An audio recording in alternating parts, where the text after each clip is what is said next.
All right, awesome. Thanks, Scott, for joining me here today, my friend. So for those that are listening in, if you could briefly just describe your name, a little bit about your guys' operation, and a little bit about yourself. Okay. Yeah, my name's Scott Saucer. I live down here in Southwest Alabama.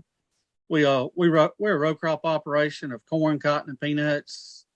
We've been a fourth generation farm.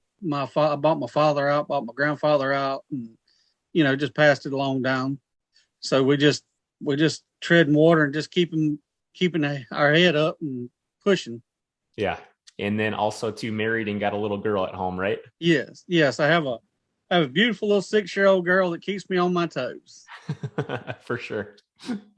For sure. Awesome. So let's kind of take a look at what things look like before coming into Legacy Farmers. So you had listened to, a lot of the content, just what Legacy Farmer was about. So what initially caught your attention to say, hey, I've got to do something different and realize that this is actually the path that I need to take moving forward?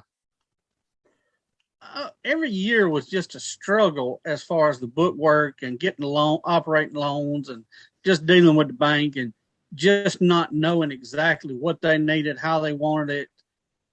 It was always so confusing and so frustrating to the point that I just dreaded dealing with the bank. And I got to listening to some of the podcasts and some of the interviews and testimonies from Legacy Farmer. And the more I listened, the more I realized that, hey, this is something I might be interested in. And then I set up an initial call with Joni and realized that, hey, this is a path I want to try. And I am really grateful I tried this. Yeah. Because what did it feel like before trying to do this thing? What did it really feel like to do this thing on your own and try to make the decisions by yourself, and the weight that was also attached to making those decisions? It feels like a weight's lifted off my shoulder since I've joined Farmer Legacy, and just dealing with the Farmer Metrics side of it, just knowing where my numbers are, knowing what's going where, having a cash flow set up, having a budget, everything. It's just so much simpler that I'm okay going to the bank now. I'm not worried about it. Yeah. How much did you stress going into the bank before your meetings or for your renewals? To the point that I waited to the last minutes to where it was almost too late and I was about out of money, and I was struggling trying to find monthly bills because I just didn't want to go and deal with it. Yeah. So we bring you members in right away. The very first kickoff call that we're getting on together, like we're going through, we got numbers inputted into Farmer Metrics, going through building out the cash flows, and actually you're really getting clear on what is actually important to the bank. We talk about some key metrics in there, right? Our total borrowing power, reviewing those numbers and keeping those updated on a month-to-month basis. So going through this process, how much has it exposed about the financial position, or really just about finances that you really haven't been taught about before, and the confidence now it gives you to walk into the bank and truly know, hey, this is where I'm at financially? It's given me a lot of confidence. I mean, there's a lot of lingo that goes along with the banks and the bankers that they'll tell you that I didn't understand, but now I've got a grasp on, and I'm like, okay, I get this. Let's move forward. Let's go. Having my numbers right there in front of me where I can print them out or export them, and it's just amazing at having where I can look at it. Where I used to not look at my numbers every once in a blue moon, now I'm looking at them every day. And I'm okay looking at my numbers. Yeah, they may be tight, may not be tight, but I'm looking at my numbers every day. It's amazing. So I think a lot of the time, a lot of members, before they make this jump, they realize they start to see there's going to be an exposure of the numbers regardless. Like this isn't something that we're going to avoid. How many farmers do you think have avoided the numbers over the years and have tried to get through and just kind of rode the waves? I believe there's a lot of people just treading water and getting by and not looking at their true numbers. And it's real eye-opening, especially when you get down to the truth of it and you see like, oh, I shouldn't be buying that. I shouldn't be spending this. I shouldn't be doing this. I need to be working on this particular area versus this particular area, or this crop made more money, or that crop made more money, or this field's more profitable than that field. It's just the tools are unlimited at what Farmer Legacy can offer, and I don't see ever going back without it. Yeah. Because when you start talking about these decisions, and we're in a period right now where there's just a lot of volatility. We got high grain markets. There's so much emotion that's tied to things right now. We just don't know, one, where things could head in the future. But without having a game plan or anything to really track and strategize things for, a lot of the guys too, you think like, hey, we're just trying to get through to the next year and just hope. They're just hoping, I gave my banker a cash flow on January 1, 2022. I got my operating line for the year. Now they're thinking through, I'm just going to buy all my expenses, my inputs, get through to the end of the year, and then just hope and pray things work out. Yeah, exactly. That was kind of the mindset I had was, let me get my loan, let me operate, and let me just tread water until I get back. Now I don't feel like I'm treading water. I feel like I'm making headway. And I feel like my banker will be a little more confident in my numbers also once I hand them to her. And do you feel like instead of just running from year to year, do you feel like you're now playing a game plan that's projecting and really looking out 3, 5, 10 years? They feel like you're playing longer. You're playing a longer game now. Oh yeah, no, it's definitely. I've said it multiple times that I used to just farm from year to year because I didn't know the numbers well enough to think that I could farm more than 1 year. And now I'm sitting here planning out 2023, 2024, where I'm going to plant what I'm going to marketing, trying to look at expenses for the next year and all. I mean, it's amazing at what you can do with the future if you're prepared for it. I think you said that perfectly, because of buying a piece of ground, that's not a year decision. Like, we've made money 1 year. So you might think, hey, I can afford this, but that's a 20, 30 year decision. Same thing for machinery, equipment, bin sites. Like, that's 7 to 10 years of finances that are going to be affected by that decision you've just made. Yep. Yeah. You're exactly right. Yeah. So we can't just make a short-term decision. It's got to be long-term decisions in this game. And so we've got to prepare for long-term.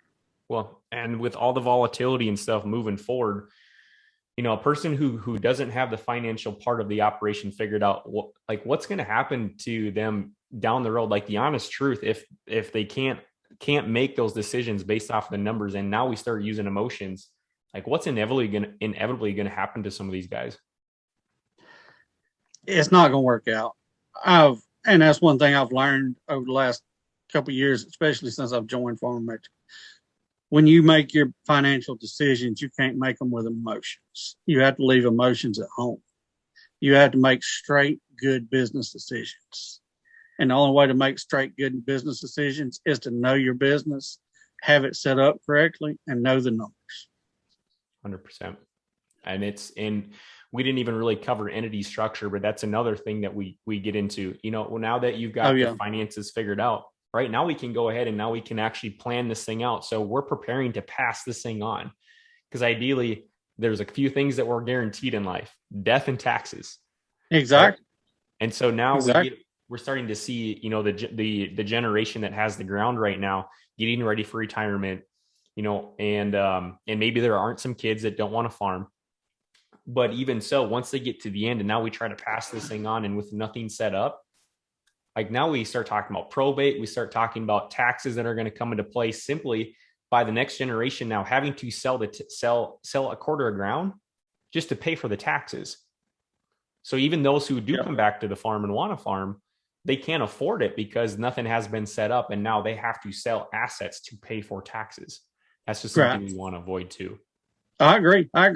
And I've said it for a long time. And really, after studying the entity structure and the tax benefits of the entities and stuff like that, I mean, I want to sustain a future for my daughter, whether she wants to come back and farm or whether I want to have something where she's taken care of in the future.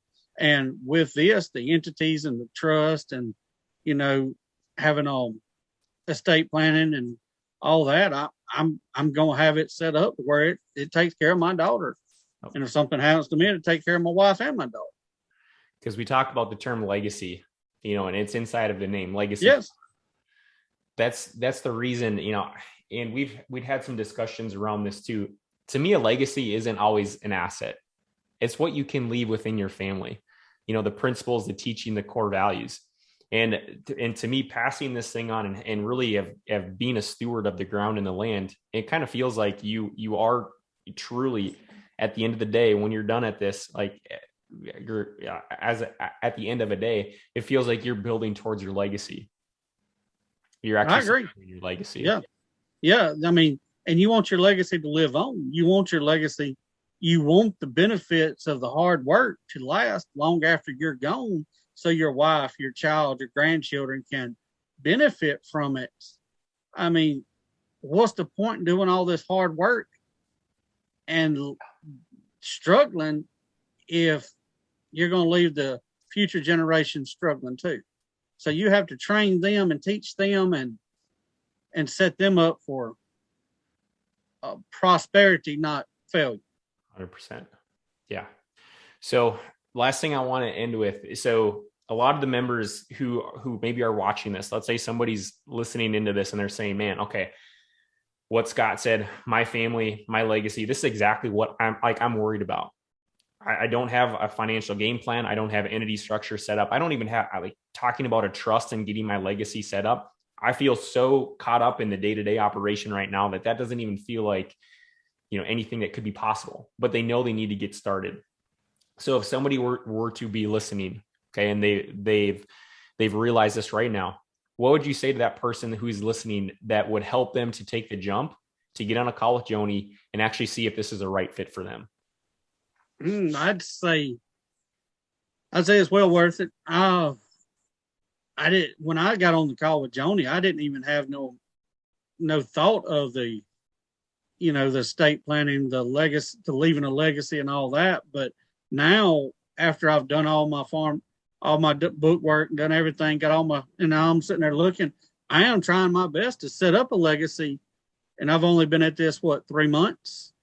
And now I'm already planning for my child's legacy, my daughter's legacy, my grandchild's legacy. You know, most people think it's out of reality, but it's within reach. It's absolutely within reach with the help. And with Legacy Farmer, it has been a great help. And it has made it so easy to deal with.